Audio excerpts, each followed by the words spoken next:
বিসমিল্লাহির রহমানির রাহিম। আসসালামু আলাইকুম। আশা করি আপনারা সবাই ভালো আছেন। আজকে আমি আপনাদেরকে করলা আলু দিয়ে কই মাছ রান্না করে দেখাবো। অনেকেই কিন্তু করলা তিতা দেখে এভাবে তরকারি রান্না করে খেতে চায় না। আমি আজকে যেভাবে রান্না করব এতে করে করলা একটুও তিতা লাগবে না। আশা করি রেসিপিটি আপনাদের ভালো লাগবে। এখানে আমি 3টা মাছ এভাবে 6 টুকরো করে নিয়েছি, ভালো করে ধুয়ে পরিষ্কার করে নিয়েছি। এর মধ্যে দিলাম হাফ চামচ পরিমাণ হলুদের গুঁড়া, হাফ চামচের একটু কম দিলাম লবণ, আর হাফ চামচ পরিমাণ দিলাম আমি লাল মরিচের গুঁড়া। এখন মাছটা আমি ভালো করে মাখিয়ে নিব। মাছটা বেশ ভালোভাবে মাখিয়ে রেখে আমি এখানে প্যানে পরিমাণ মতো তেল দিয়ে দিলাম। এখন আমি তেলটা ভালো করে গরম করে নিয়ে মাছগুলো ভেজে নিব। আপনারা ইচ্ছা করলে মাছটা না ভেজেও এই তরকারিটা রান্না করতে পারেন। মাছগুলো আমি একটু হালকা লাল করে ভেজে নিলাম। এই যে মাছগুলো আমি ভেজে তুলে নিয়েছি। এখন এই তেলের ভিতরেই আমি 2টা পেঁয়াজ কুচি দিয়ে দিলাম। আর এখানে আমি আলু আর করলাটা এভাবে লম্বা করে কেটে ভালো করে ধুয়ে নিয়েছি। এভাবে লম্বা করে আমি এটা কেটে নিয়েছি। এখন আমি এই পেঁয়াজের ভিতর আলুগুলা দিয়ে দিব। আলুগুলা দিয়ে এখন পেঁয়াজের ভিতর আমি এটা একটু ভেজে নিব। আলুগুলা এভাবে একটু হালকা ভেজে রান্না করলে তরকারিটা কিন্তু খেতে খুবই মজা হয়।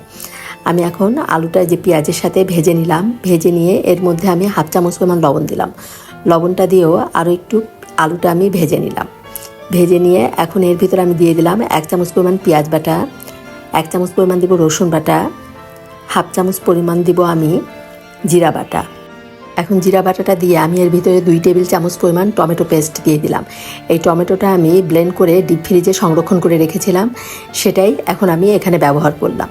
এখন এই যে টমেটো পেস্টটা দিয়ে ভালো করে সব একসাথে কষিয়ে নিয়ে এখন এর ভিতর দিয়ে দিলাম হাফ চামচ পরিমাণ ধনিয়ার গুঁড়া, হাফ চামচ পরিমাণ হলুদের গুঁড়া, আর 1 চামচ পরিমাণ দেবো আমি লাল মরিচের গুঁড়া। দিয়ে এখন সব একসাথে ভালো করে মিশিয়ে নিব।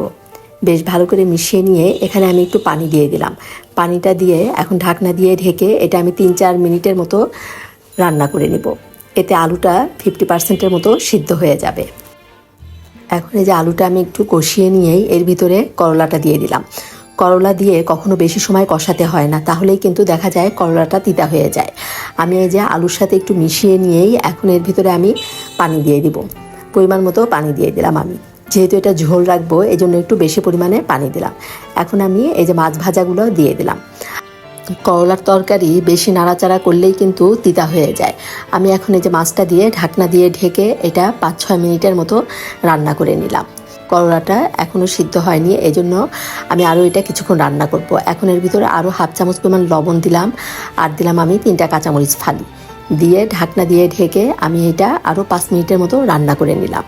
এখন আমি এর ভিতর দিয়ে দিলাম ভাজা জিরার গুঁড়া। ভাজা জিরার গুঁড়া দিয়ে আমি একটু মিশিয়ে নিয়ে চুলাটা অফ করে দিব। এই গরমে এভাবে যদি করলা আলু দিয়ে মাছ রান্না করেন সবাই কিন্তু অনেক তৃপ্তি করে খাবে। এই রান্নাটা আপনাদের কাছে কেমন লাগলো অবশ্যই কমেন্ট করে জানাবেন। আর ভালো লাগলে একটা লাইক দিয়ে আপনারা আমার পাশে থেকে আমাকে এগিয়ে যেতে সহযোগিতা করবেন। এই যে হয়ে গেল আমার খুবই মজার করলা আলু দিয়ে কই মাছ রান্না। এই রান্নাটা কিন্তু একটুও তিতা হয়নি। আপনারা যারা করলা তিতা হওয়ার ভয়ে খেতে চান না, এভাবে একবার রান্না করে খেয়ে দেখবেন, ইনশাল্লাহ ভালো লাগবে। ধন্যবাদ সবাইকে। সবাই ভালো থাকবেন। আল্লাহ হাফেজ।